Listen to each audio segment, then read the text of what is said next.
what we do is we just come into the seaweed beds here.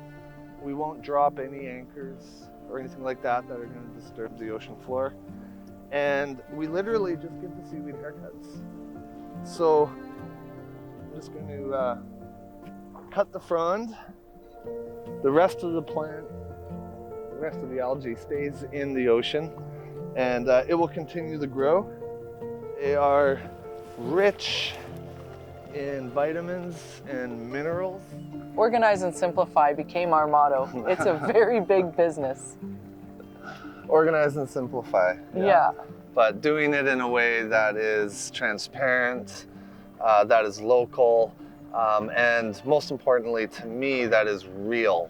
And real groups in our community that we can point at and say, you know, your support of Seaflora Skincare and your purchases go to helping that right there, this ocean, that forest, those animals. And so we focused our support to 3 organizations that are very close to us.